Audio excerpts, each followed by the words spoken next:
Selamat malam jemaat. Kita akan memulai persekutuan tengah minggu kita hari ini dengan mengingat selalu bahwa kasih Allah melingkupi kita.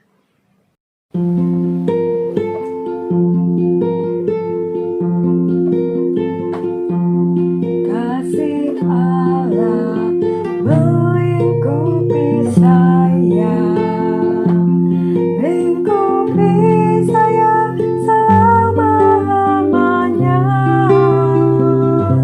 karena kasih-Nya ku tak takut jua, sebab Allah selalu sanggup tolong saya.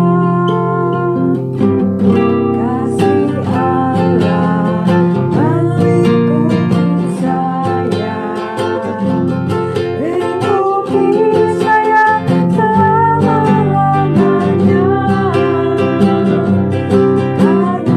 kasih-Nya ku tak takut jua, sebab Allah selalu sanggup tolong saya.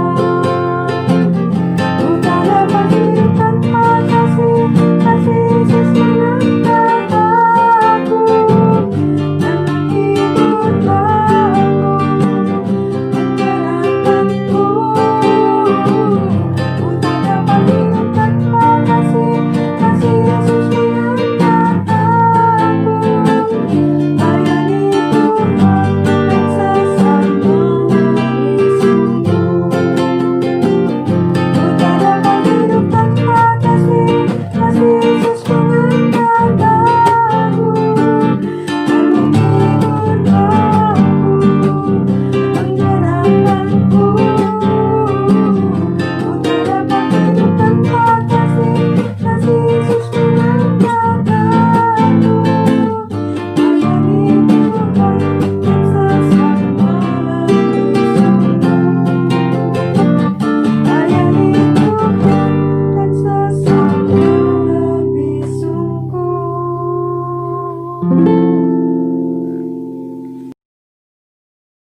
Bacaan dalam PTM hari ini, saudara-saudara, akan saya bacakan dari 2 Korintus 4 ayat yang ke-16. Sebab itu kami tidak tawar hati, tetapi meskipun manusia lahiriah kami semakin merosot, namun manusia batiniah kami dibarui dari sehari ke sehari. Saudara-saudara, dalam 2-3 bulan terakhir ini kita sering dikejutkan dengan berita kehilangan beberapa saudara kita, sahabat atau teman yang meninggal karena COVID-19 atau penyakit lain. Sebelumnya mereka masih tampak segar, walafiat, sehat, masih merasakan kebahagiaan bersama keluarga mereka. Tiba-tiba kita mendengar mereka dipanggil Tuhan dan kita tidak bisa melayat, atau bahkan kita tidak bisa melihat terakhir kali wajah saudara kerabat kita itu. Saat ini kita pasti disadarkan bahwa dunia ini adalah sebuah terminal saja, di mana kita sedang duduk menunggu giliran. Dan ketika kita dipanggil, kita mau tidak mau, suka tidak suka, siap tidak siap, kita harus berangkat.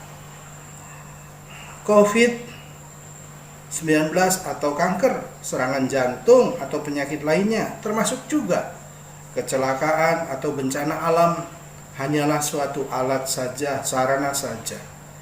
Kita semua tahu tentang kebenaran ini, tetapi kita tidak pernah sungguh-sungguh menyadarinya.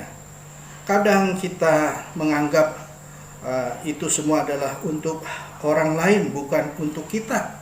Kematian itu milik orang lain. Di tengah-tengah waktu yang terus berlangsung begitu cepat, kehidupan kita dengan pasti sedang berjalan atau bahkan berlari menuju titik akhir itu. Bahkan kita sama sekali tidak mengetahui di mana titik akhir itu. Mungkin titik akhir itu berjarak 30 tahun, 20 tahun, atau 10 tahun. Atau jangan-jangan malah beberapa hari atau jam. Tidak ada yang bisa tahu. Tidak ada satupun manusia di muka bumi yang bisa mengandalkan kesehatan, kekuatan, kekayaan, atau kekuasaannya untuk menangguhkan, untuk mempending kematian. Saya tidak tahu berapa usia saudara saat ini.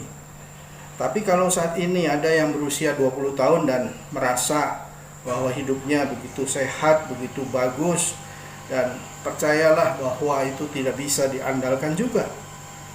Saat saudara tersadar tentang fananya kehidupan di dunia ini, saudara akan melihat rambut mulai menipis, mulai memutih, dan pasti menua di dalam proses kehidupan. Saat kita sedang menjadi anak muda, sedang energiknya, penuh cita-cita, kita hampir tidak pernah berpikir tentang kematian. Saat kita melihat cermin, mungkin kita melihat sosok diri kita sama dengan yang kemarin. Lalu semuanya berlalu dengan begitu cepat. Saat masih muda, orang-orang memanggil kita dengan sebutan nama saja. Lalu ada yang memanggil mas, abang, kemudian berubah menjadi om.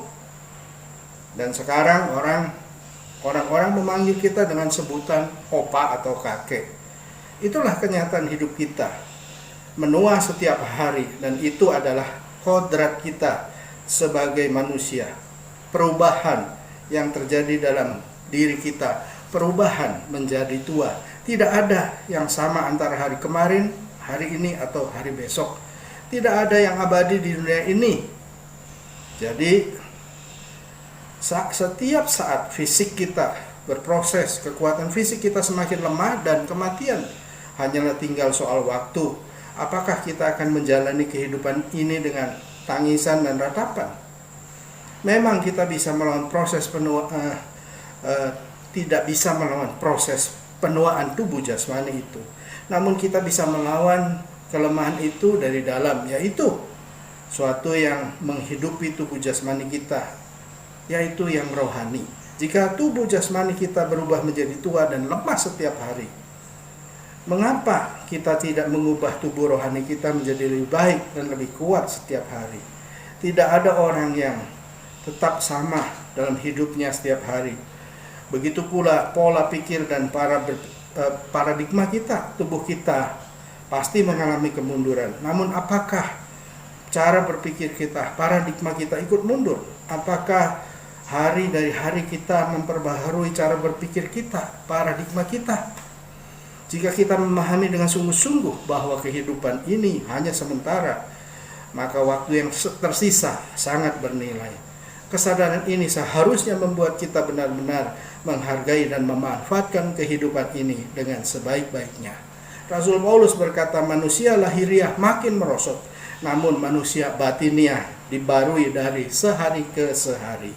Tidak ada yang lebih baik dalam kehidupan ini selain setiap saat kita terus belajar untuk mengisi kehidupan dengan hal-hal yang baik, mengerti orang lain lebih baik, dan berpikir lebih bijaksana, mencintai sesama dengan lebih baik, mengampuni sesama dengan lebih baik, membantu orang lain dengan lebih baik.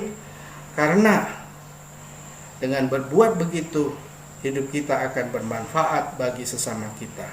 Marilah kita memakai waktu dengan lebih baik, karena banyak sekali pekerjaan dan karya yang dapat kita lakukan di waktu yang sangat terbatas ini.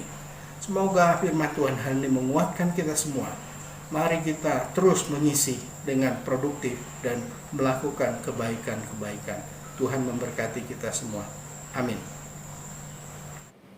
Kita sudah mendengarkan firman Tuhan.